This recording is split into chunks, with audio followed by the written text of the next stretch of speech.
This is very, very pretty and shiny.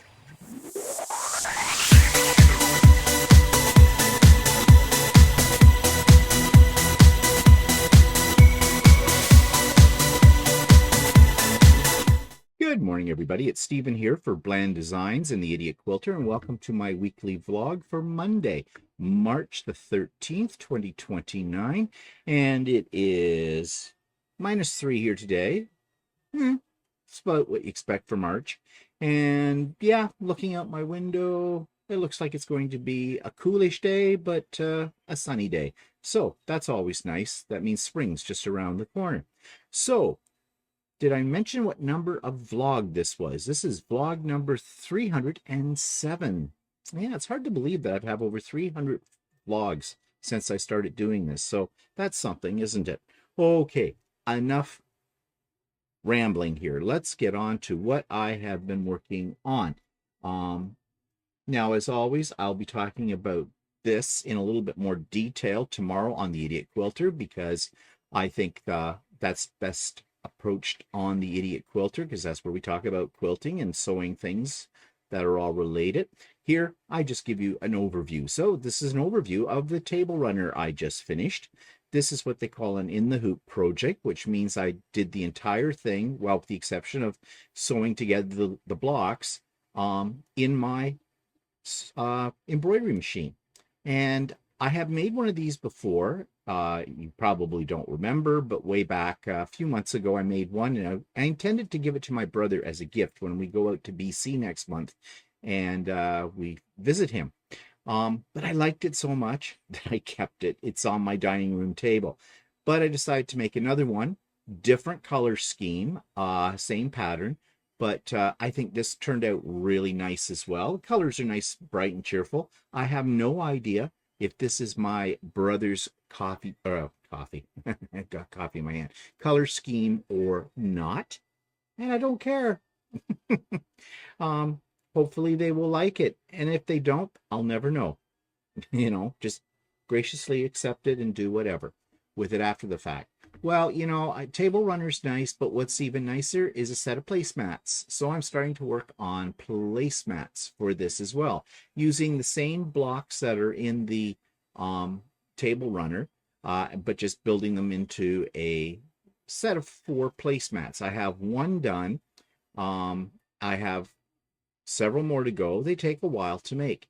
And then, if I have enough fabric left over, I may make them 4 placemats to go with this as well, and possibly 3D print them some napkin rings too. So yeah, it'll be a whole set of things. And this should not be too difficult to get into my suitcase. So yeah, so that's basically what I have been up to the last few days. I haven't done any actual working on a quilt. I have one quilt that I need to get set up on Lucy so I can long arm it. But that'll keep. This is top priority. And I've been working on some other things too with my 3D printer, but we'll talk more about those when we come to that segment. But right now, let's talk a little bit about the YouTube channel of the week. I've reviewed this entire channel before. It is a cooking channel. It's by a young fellow. He goes by Wise Guide, is what he calls his YouTube channel.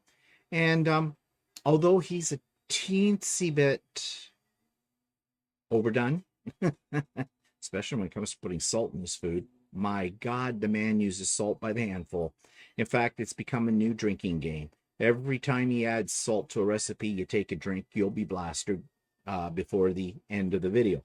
But he does have some relatively simple and very good recipes. So I have been making a few of his things. And one of those recipes I just tried recently was for something called French toast muffins. Really interesting concept, but easy to make. And well, here's what I'm talking about. This week's YouTube channel of the week is actually episode from a YouTube channel that I watch on a regular basis and I have reviewed in the past. And it's called Wise Guide. And this is a young guy who does a lot of showing episodes on YouTube. And he's got a lot of really interesting recipes. And I have tried several of his recipes and have had good luck with them. And this one I just tried recently, and it's just kind of a reinvented way of making French toast. Now, Walter loves French toast, and I will often make it on a Sunday morning for brunch. But I do it the conservative way, where you basically, you have your bread, you dip it in the milk and the egg mixture, and you fry it up. Well, this one is very much the same. He uses slightly different ingredients, but that's the beauty of French toast. You can use whatever you want. And in this particular recipe, what he does is he cuts his bread into cubes, mixes up his egg and milk mixture, and then he just drops the bread cubes into that, lets it soak up, tosses them, lets them all soak up in that, and then stuffs them into a muffin tin. Now he's putting a little glaze on it. I didn't do that because I was serving it with maple syrup, so I figured, yeah, it's already sweet enough, don't need any more. But this is a really great recipe. It turned out perfect. It's a little bit easier. I mean, you're baking it. You don't have to fry it. So it's great if you're having company for brunch or something like that. And there are several other recipes that he has that I have tried. One is for a breakfast egg type muffin. Again, putting your ingredients, very simple to make, but baking it in a muffin tin, and it came out great. There's a third recipe I want to try, and it's his recipe for a chicken fettuccine alfredo, which sounds really good, and I think I'm going to make it this week. So anyways, if you want some really great and interesting recipes that are relatively easy to make and very adaptable to the ingredients you probably already have in your cupboard, then I suggest you check out Wise Guide, and especially check out this particular video about making French toast in a muffin tin. So you'll find the link for that particular video and for the channel in general in the show notes below. You'll also find a link for the Idiot Quilter Pop-Up Sew Day. We are having one. It's coming up this Saturday, March the 18th, starting at 8 a.m. Eastern Standard Time and running until approximately 5 p.m. Eastern Standard Time. But it's a come and go as you please, as they always are. And the link is in the show notes for that. And those of you who are on my mailing list for Pop-Up Sew Days, you will have received or will receive at the time of this recording a direct message with the link in that. So we're celebrating one of my regular subscribers' birthday, Jan. Some of you know who Jan is. And actually, Jan said that's what she wanted for her birthday, was a pop-up sew day. So happy birthday, Jan. We're having a pop-up sew day. So that's this Saturday coming, March the what did I say? March the 18th, 2023, starting at 8 a.m. Eastern Standard Time. And there is a link for Sew with Stephanie and Stephen in the show notes as well. That takes place at 9 a.m. Eastern Standard Time this coming Wednesday. This is something that Stephanie Stitches and I have decided that we're going to do for a while anyways. It's an open sew day, or sew hour and a half, basically. Anybody's welcome. Get your sew on first thing in the morning, kind of a thing, the middle of the week. And just enjoy the company of other like-minded people. So the link for that is in the show notes as well. Now, there is a link for the Idiot Quilter Spring Retreat, my announcement. That goes live today after this video goes up. And there's a link for that. And everything you wanted to know about the Spring Retreat, which will take place on May the 6th, 2023. That's a Saturday. It's an all-day event. And all are welcome. But there is a stipulation. You need to register for it. You will not find a link for it in my show notes. You will receive a link about a week before for it once you have registered. How do you register? Easy. You send me an email saying, I'd like to come to the spring retreat. And I need your full name, first and last, and the email address that you want me to contact you at. And I will add you to the list. Now, spaces are limited, so it's on a first come, first served basis. And there's some other details in there about those people who register and don't show up. I chop off their head. I do talk about that. You might want to watch that video. And we have prizes. We have 3 guest speakers. All of the details for all of this, and let me not forget, the Friday night before, we have the icebreaker cocktail party as well. So all those things are in that video. So check it out if you're interested, and don't hesitate to register. Because as I said, this is probably the 4th one I've run, maybe the 5th one I've had. And it always fills up very quickly. So you snooze, you lose. Okay. Oh, and by the way, it's absolutely free. Absolutely free. Costs you nothing. Okay. There is a link to the latest Idiot Quilter. There's a link for my interview with Holly from Dandelion Stitches that I did last week. And there is a link to... Oh, yeah, I said that already. The Idiot Quilter. Oh, So Chatty. This week's So Chatty. And we've had a lot of comments about this week's So Chatty so far. I thought I was the only one that was very possessive of my quilts and am having a hard time giving them away to either to friends or to charities and things like that. Apparently, I am not alone. Other people suffer from that. So that whole episode is about, why we have a problem giving up things that we have created, even though they're just sitting in a corner somewhere.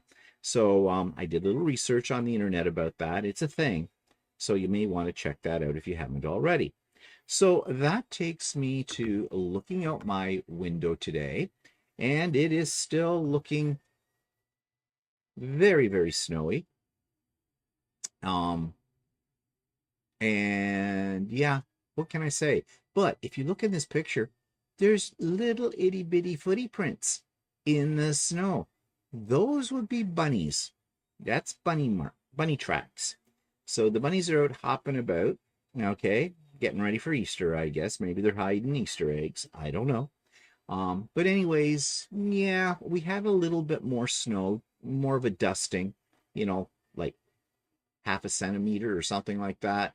And it looks like we had some of that last night as well, because Walter had been out there and gave a quick shovel from what we had yesterday. So yeah, it's not over yet. I'm really hoping that it'll be springy weather, no snow come the middle of April, because that's when we fly out to Vancouver. And yeah, I'd like to have nice weather. I don't want the airlines to have any excuse for why they want to delay or cancel my flight. But yeah, we've got a month yet before that happens. So a lot of things can happen in a month. Of course, we could have a big dump of snow too in April. That is not unusual. So we'll see. But anyways, yeah, I'm ready for spring. Okay. So that takes me to what's pissing me off this week. Well, I thought it might have been just me, but I had this discussion yesterday actually on Stephen Walter Live, but I'm going to add a few other details. It's rude people. I don't know about you, but I have been running into a lot of rude people lately. People seem to be just downright ornery, belligerent, for no apparent reason. Now, first of all, this has been happening on my channel. I have had some people writing rude comments. Well, rude, like not in the sense of they're calling me names or anything like that, but they're making demands on me. They're just turning around and saying, well, I want to see this, or why didn't you do that, or anything else in that way. Well, really? I'm giving my opinions about things. I share things that I have found on the internet or whatever. I share my life with people here on my YouTube channel. I do not profess to be an expert on any of the topics I discuss, and I always say that. They're just my opinions. And if you ask me a question, I'm more than happy to help you out if I have something I can help you out with. Okay, that's fine. But lately I've been getting people who have been sending me direct messages through my email demanding that I do this kind of tutorial or this video. I mean demanding. They're not saying, Steve, hi, I'm really interested in whatnot, and I thought that maybe you might be able to sometime do maybe a video about that or share your ideas about that. No.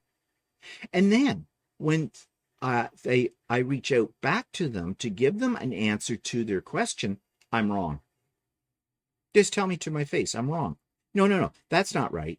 Well, if you already knew the answer, then why did you ask me the question? That's just rude. Okay, so maybe it's just me, maybe I'm just too sensitive. So last week I was in at my local quilt store and I'm talking to the owner, and she was telling me that it must be a full moon because there were a lot of rude people in her store.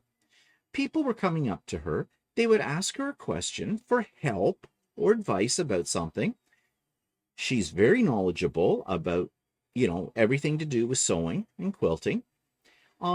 So she would spend time with the person, try to give them an answer, a solution to their problem, and they'd outright to her face tell her that she was lying. Yes, they called her a liar. Why would she lie to somebody? That's not good business. And I know her too well. I know she wouldn't. She would go to the nth degree to help somebody out, even if this person was being stupid. Okay, because there are stupid people. Actually, the stupid ones are the ones who usually complain the loudest, I think, or tell you you're a liar to your face. But I couldn't believe that when she told me that. And I've witnessed it as well, in not just her store, but in other places. Like I've witnessed it at grocery stores where people are standing in line. The cashier is doing the best job he or she knows how to do, helping out a customer. And of course, the inevitable happens. When you're in a rush, the one in front of you needs a price check on something, right? Yes, it is annoying, but it's not the cashier's fault. So why take it out on him or her? And usually that doesn't take all that long. So why lash out at those people? And it seems that everybody's doing that. I mean, lately I have been dealing with some things here around the house that we need to have fixed. You've heard me tell the story about bath fitters. I'll say more about that in a few minutes. But you lose your patience very quickly when you don't get the answers that you want immediately. Yes, okay. But my philosophy is the first time you approach somebody with a complaint, you approach them in a very nice manner. You get a little bit like, what's the expression? You could attract more flies with honey than with vinegar, kind of a thing. I probably got that wrong, but you know what I mean. You start out being nice and understanding. 9 times out of 10, that does usually work. You also have to keep in mind that the people you're dealing with are not necessarily the people that have caused the problem in the first place. They're just the front line people, and, don't take it out on them. There are times when you need to be a little bit more severe, but never do you need to be absolutely rude and threatening. But people seem to think that that's what you need to be. So, why? So I'm thinking about this. Why are people being this way right now? Well, look at the state of the world. And I'll be right back because my robo just snuck into the room. And I'm back. That's what I get for leaving the door open. It's like a small animal. It sneaks in. Okay, so what was I saying? Yeah, what? So I've been thinking, why are people being rude and ignorant to people? Well, look at the state of our world. There's a war going on in, the Ukraine, in Russia. There's still COVID. There's problems with the airlines.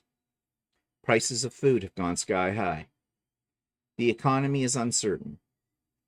Housing is expensive. There's a lot of things in our world right now that are broken. Our hospitalization system, our medical care, all of that kind of thing. So people are under a lot of stress. They're saying that, the mental health numbers or statistics of people who need mental health help have just never been as high as they are right now. And of course, we're not getting any support from our governments, no matter where you live. Our governments aren't doing nothing for us or helping us out. They just lie to us too. Now, if you want to say somebody's a liar, it's a politician. They do it for a living. They're professionals. So yeah, people are on edge. People are uptight. There's a lot of stress. And people need an outlet to get that stress out. And unfortunately, it is the innocent who will get both cannons fired in their face from somebody. It doesn't take much to tip you over the edge. And whoever happens to be in front of you at that point in time is going to get the brunt of it, aren't they? And that's unfair.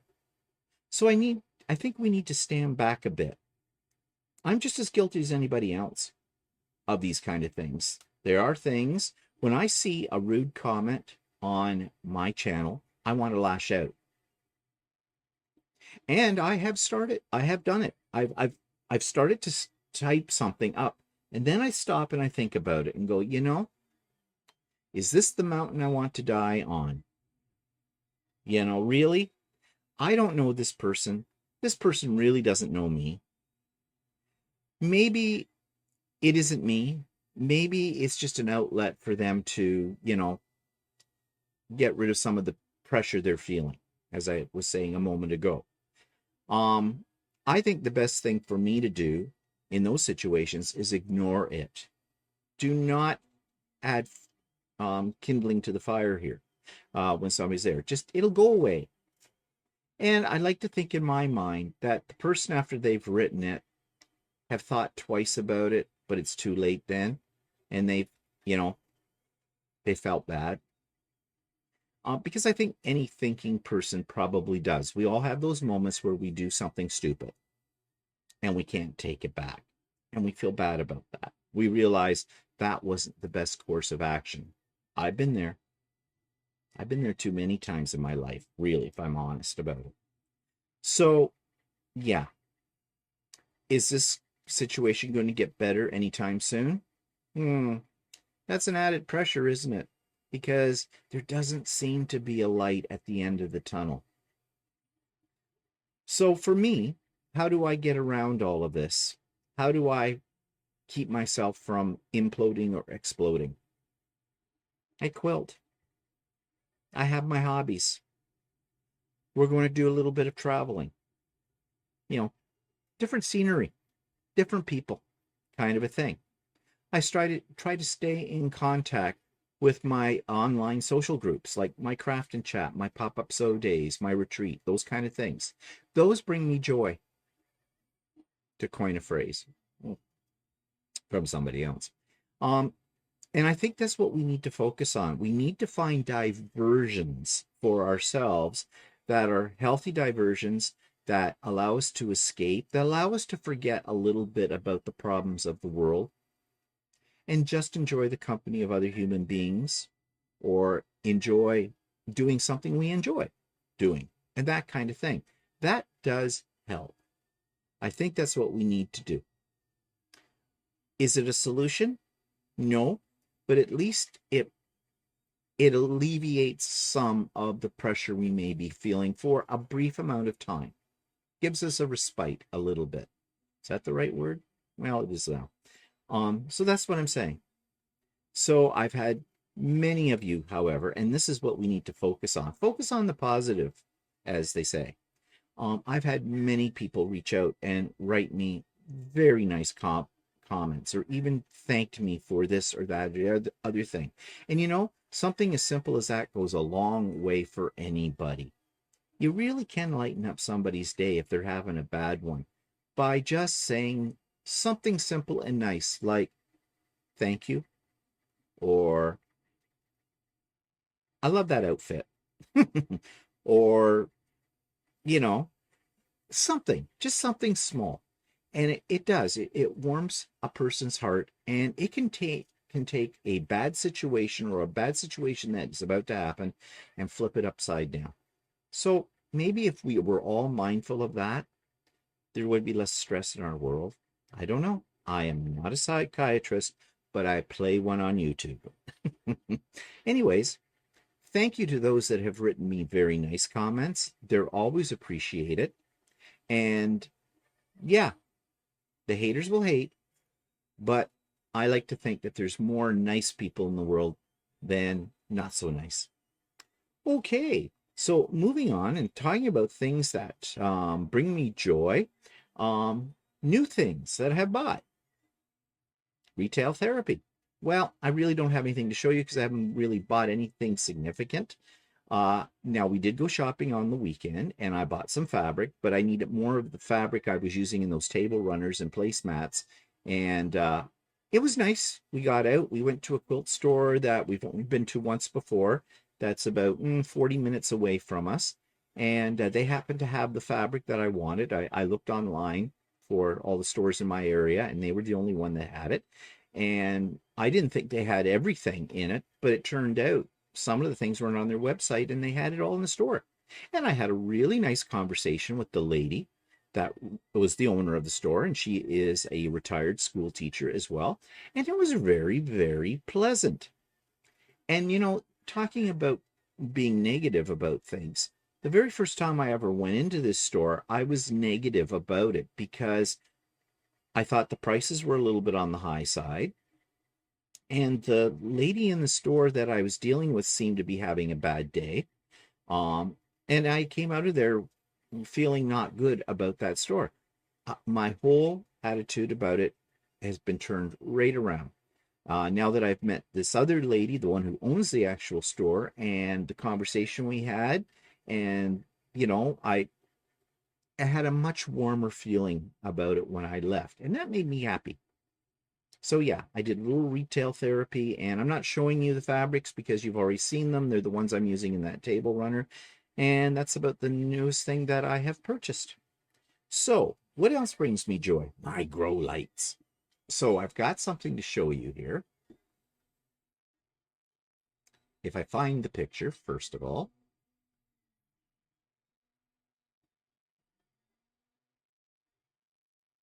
Okay, so I'm going to show you what's happening. Here we go. We cleaned out all the herbs in the Grow Light #1 system and planted some more. Now we cut back on what we were planting. It went wild. We had like basil and oregano and parsley, and there might have been even some tarragon in there. And really, the only one we really use a lot of is basil. So Walter cleaned all of that out because it's getting really ratty. You saw a picture last week of it, and planted basil seeds. I don't know if he planted any other herb in there. He might have planted some oregano too, but I'm not sure. And so you can see they're popping up. So give it a couple of more weeks and we'll have a nice healthy crop of basil again. Now in Grow Light #2, this one is getting a bit ratty. It's time, I think, that we ate up the lettuce that's in this set in here and planted more lettuce. There's some green pepper plants over to the far left that are doing very, very well here. And there is a tomato plant, and there's something else right in the foreground, and we don't know what that is. So we're just leaving it because I don't think it's a tomato plant. We're not sure what it is and whether or not it's going to survive because it doesn't look that healthy right now. But what's really coming along is under Grow Light System #3, the Grow Corner, the Grow Op here, as I like to call it. This is where we transplanted some of our green pepper plants and our tomato plants, and they're doing really well. The shorter ones are the green pepper, and they've got little tiny buds on them. So, you know, it's still going to, green peppers take a long time to grow. So we'll see. Maybe we'll actually get some green peppers off of these in another couple of months. But the tomato plant has flowers, and then once there's flowers, then you get the tomatoes themselves. And we have a tomato. This little green thing. He's the only one at the moment, although actually I'm looking at this close up, and it looks like there's one forming up in here, and there's more flowers on this. There's not a lot yet, but maybe there'll be more. But we've got a little teeny tomato. He's very tiny. I'm up really close taking this picture, but this is exciting. This has all been an experiment, as you know, and you know, it's starting to work out. So that means, I think, when we clean out some of that lettuce and whatnot, or maybe get some more pots under here, get started some more green peppers, maybe some more tomatoes, and I don't know, maybe we should start a pot of basil as well that we can transplant out to our deck garden come like June or tail end of May, depending on how the weather goes. But this brings me a great deal of joy. You know, and I think I was talking earlier about, you know, how we can alleviate some of the pressure we're feeling these days about the way the state of the world is. Grow something. It doesn't have to be tomatoes. It doesn't have to be green peppers, but grow something. Like I grow philodendrons. I started them when COVID started, and I'm perpetually rooting philodendrons. I make pots for them using my 3D printer. And actually, I've got some up there I need to transplant. I need to start some more from the mother plant, which is a plant that we've had for 20 years or more, which is getting really kind of ratty. Mama's not doing well. She's pretty old. She needs to be repotted. And when the warmer weather comes, we probably will, because I am sure she is root bound. But her babies are all doing very, very well. Some of them are at the age of teenager now, or young adult. Some of them are still infants. But it brings me joy watching these things because, one, philodendrons are easy to grow. They're easy to perpetuate as well because you can root them in a glass of water. And they just look nice in our kitchen. They're bright, they're cheerful, they're green. Just, you know, I've really enjoyed doing this process. I don't know, maybe I should give some people a philodendron. Give them a quilt and a philodendron. There we go. Maybe I should see if there's patterns that have or fabric that has philodendrons on it and make a philodendron quilt. There's an idea. Think about that. Jot that one down in my little list system of ideas. Okay, so what else have I been making? Well, on my 3D printer, it's been going like crazy because I am making a bunch of things that are going to be gifted at some point. I'm not going to say any more about that, except I'm going to show you this. This is my gnome scrap bag holder. Now, if you've never been to any kind of retreat, like a quilting retreat, sewing retreat, or a crafting retreat, you probably don't know what this is. But what it is you set this on the edge of your work table, the bag hangs over the edge, and you put, you know, scraps of paper, scraps of fabric, thread pieces in it. It's a garbage can, basically. Now, this one, the way I've made it is I used my gnome theme. On the top part that holds this on the edge of the table, I think another picture here. Here's another picture of it. It's a pin cushion, and the little cup is for clips or miscellaneous little items. It is weighted. The block that the little gnome pin cushion is sitting on is a two-part thing that I print on my printer, and I fill it with sand. And then it glue it down, shut, and I put a little piece of Velcro on the edge, and I sew into the bag a little piece of Velcro as well, and that's how the bag is attached. So it's easy to take the bag off, dump it in a major garbage can, and then put it back on. The bag will stay open because I've put in a type of stabilizer that is stiff, and so it leaves the bag open, as you can see, for easy dropping things into it. And I did a little quilting on the bag, and I've embroidered a little cute little gnome that has a pair of scissors. I think it's just stinking cute. Now I have a lot of these to make. They'll be in various colors, and I'm still producing them. And these are going to be gifts for everybody that is going to the retreat at New Year's that I'm going to in Georgia, Stephanie Stitches retreat. Don't tell them, I want it to be a surprise. But I'm going to take these all down with me, and everybody's going to get one. And I'm just loving making them. They take a long time to make. I mean, to produce the little block with the gnome on it, that's done in several pieces, and then they're glued together. And they take about 20 hours for the block alone to print out. It takes probably about the same length of time to print the gnome pincushion part. And then I have to make the bags. The bags don't take that long to make, but they still take a little bit of time. And I think I've got about 15 or 20 of these things to make. So I've started now because that retreat doesn't happen until tail end of December. So, and I'm making some other things, but I can't tell you what they are because they are going to be gifts. I'll eventually tell you, but not right now. Yep, the 3D printers are going like crazy. They've been working, knock wood, really well. So I'm very happy about that. Okay, so that takes me to blasts from the past trips. This is continuing on with my trip in 2016 to Australia. That was our first one. It was a cruise. And at this point in time, today's video, we are still in New Zealand, but we're boarding the cruise ship in Auckland. And, well, here's what the cruise ship looked like. Okay, so here we are. We've gotten on board the ship. It's about noon right now. And our room isn't quite ready yet, but that's not unusual. That's usually how it works on cruises. So we did the most important things first. We went out and we upgraded our beverage package to the premium. So we didn't want to miss a minute on that. And Walter's gone off to get beer with lunch right now. And I'm having Indian for lunch at the buffet. And you can see in around the dining room here.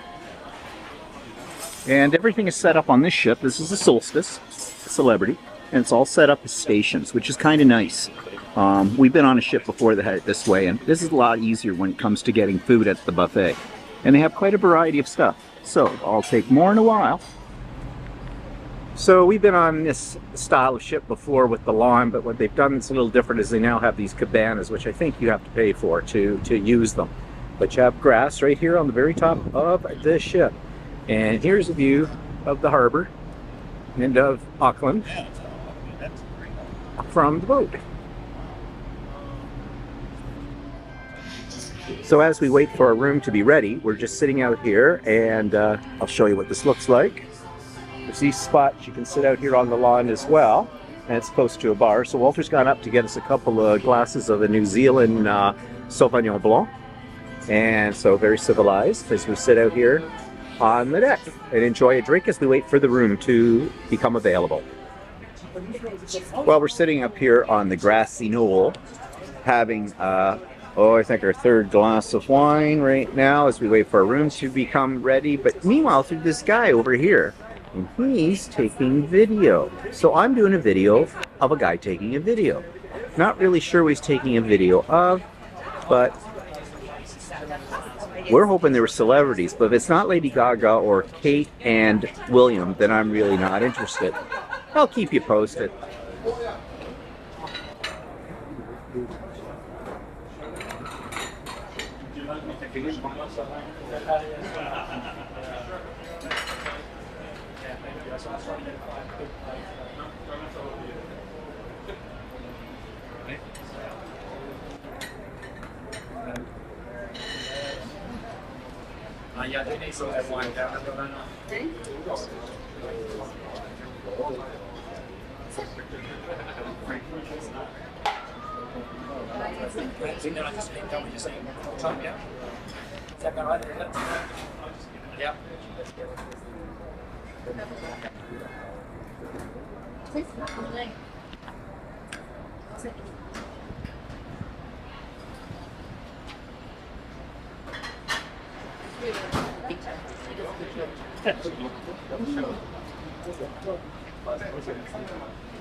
Whoa, excuse me.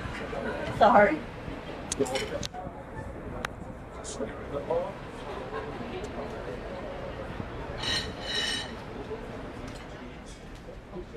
Okay, so I don't know what they were actually doing over there, but it looks like they're filming a promo or something. Obviously, I couldn't go in and say to them, "So, what are you doing?" Haha, maybe I could have got on film. I doubt it. I don't know if this is somebody doing one of those food shows, a travel show, if it's somebody doing a promo here for the ship or whatnot. But kind of a little exciting there. But no Lady Gaga, so no cigar. Yeah. Okay, so what we just saw was I just asked our waiter to brought me up my fourth glass of wine here, what that was all about. And apparently it is one of those food shows they have here in New Zealand, and that's what they were videotaping there. I could do my own. So I'm sitting here and I'm drinking a lovely glass of white wine, well, in a blue plastic glass, because there is grass here. And, well, it's very nice. And as I said to the waiter, I said, if it isn't Lady Gaga, I'm really not that interested. So, anyways, maybe yet. Who knows? No rumor that Lady Gaga's coming on, but maybe I'll start one. Talk to you later. Okay, so we're waiting for the elevator.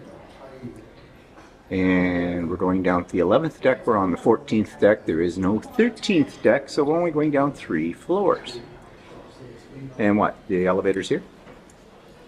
It's going up. Yeah, it's going, okay. So not where we want it. Oh, this might be going, maybe not. But we'll see here. It'll come around, whatever. Stand on Silly. No, he's the same way. Just don't care for it. Well, it's not the fall it'll kill you, it's a sudden stop. That's right. Oh, that's us? Okay. Okay, so we're following Walter down the hall. He probably doesn't really know where he's going, but... Staterooms. Staterooms. What state? 1 to 1611. So we're 1587. Yeah. And we're an odd number. So this is... Oh, so we got to go this way. That says forward. Yeah, so this way. No, the arrow's pointing this way. Oh, wait, we have to go through there. Okay, never mind. Whatever. So here we go. So these are what the hallways look like in a cruise ship, if you've never been on a cruise ship. I'm probably making you sick because I'm probably not keeping this camera really steady as we march down here. So what room numbers are we at now? 1603. Oh, so we're getting close because we're, what, 1587? Yeah, I see our suitcases. Oh, our suitcases are here too. Yay, that's a bonus right there. Okay, just follow him. He knows where he's going, he thinks. Here we go. And we're here. Yay. So use your key in the slot. I don't have any bundles. These doorways are a little different. They're inset. Okay, so going into the room, and you can take a look at the room for the first time as we see it. This is what a cabin looks like. Actually, it's a little different from some of the other cruises we had, but still the same. We've got a balcony. Sorry about the glare. And look, we have 3 apples because we are Aqua Class. And our TV set is there. And our drawers. And our closet. And the bathroom. So, very nice. So, what's the events in the past week? Well, we had Bath Fitter here again. I was a little worried because last time when they were here, they had the wrong part. After 2.5, 3 hours of the installer being here and ripping up things in the bathroom, I discovered that they had sent him the wrong part. Again, not his fault. And I did not lash out at him. I mean, I wanted to unnaves or unseam someone from the naves to the chops, about it, but it wasn't him because it wasn't his fault. Anyways, long story short, He showed up again on Friday. We weren't sure if he was coming or not because we didn't get a call from Bath Fitters telling us he was on his way.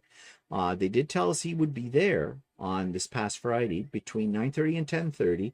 10:20 came around, had not heard from them, and I suspected that he wasn't going to show up because probably the part hadn't come in. So I was ready to give Bath Fitters a call to find out what was going on. And lo and behold, 10:20, he showed up. And the first thing I said to him when he came in the door, he's a nice man. I said to him, so got the right part this time? He says, yes. He said, I double checked to make sure. And I said, great. So he was here about 4 hours or more. By the way, if you think Bath Fitters are going to come into your house and do a one-day installation, probably not. That's their slogan. It's usually 2 days. So be prepared for that kind of thing. And what they also don't tell you is that there's drying time and things like that too. So yeah, if you think they're going to come in the morning and by that evening you're going to have, a brand new bathtub or a brand new shower stall and everything, highly unlikely, at least in my experience with it.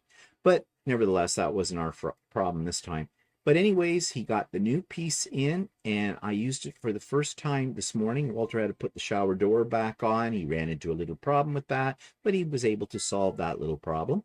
And yeah, it is so nice. And the thing about this guy who came, I think his name was Craig. He was great.